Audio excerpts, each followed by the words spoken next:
ప్రేక్షకులకు నమస్కారం. ప్రస్తుతం మనం సెప్టెంబర్ 7వ తారీఖున భాద్రపద పౌర్ణమి నుంచి సెప్టెంబర్ 21వ తారీఖున మహాలయ అమావాస్య. దీన్ని మనం పితృపక్షాలుగా వ్యవహరిస్తుంటామండి. ప్రతి సంవత్సరం కూడా భాద్రపద మాసంలో వచ్చే పౌర్ణమి నుంచి అమావాస్య దాకా ఈ 15 రోజులను పితృపక్షాలుగా వ్యవహరిస్తాము. మనకున్నటువంటి 12 మాసాలు ఏవైతే ఉన్నాయో అందులో మన మహర్షులు 15 రోజులు ప్రత్యేకంగా పక్షాలు అని చెప్పి పితృదేవతలకు వాటిని ఇచ్చారన్నమాట. ఏంటంటే ప్రధానంగా కూడా మన పూర్వీకులు ముఖ్యంగా తల్లి తండ్రులు మరణించినప్పుడు మనం ప్రతి సంవత్సరం కూడా వారు ఏ తిథి రోజు ఏ మాసంలో వారు మరణించారో తెలుసుకుని గుర్తుపెట్టుకుని ఆ రోజు భక్తిగా శ్రద్ధగా శ్రాద్ధ కర్మలు చేస్తుంటాం. సంవత్సరానికి ఒకసారి అందరూ కూడా చేస్తూ ఉంటారు.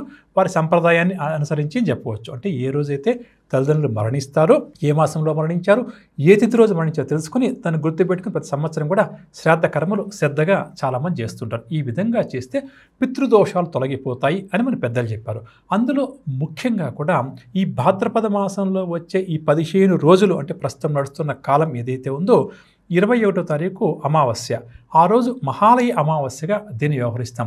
మన పెద్దలు ఏం చెప్పారంటే ఈ 15 రోజులు కూడా పితృదేవతలకు ఉద్దేశించినవి కాబట్టి స్వర్గస్థులైనటువంటి తల్లిదండ్రులను స్మరించుకుంటూ శ్రాద్ధ కర్మలు ప్రతిరోజు చేయమని చెప్పారు. అలా వీలు కాకపోతే ఏ తిథి రోజైతే తల్లిదండ్రులు మరణించారో ఆ రోజు ఖచ్చితంగా కూడా యథాశక్తిగా శ్రాద్ధ కర్మలు మన సంప్రదాయాన్ని బట్టి చేయమని చెప్పారు.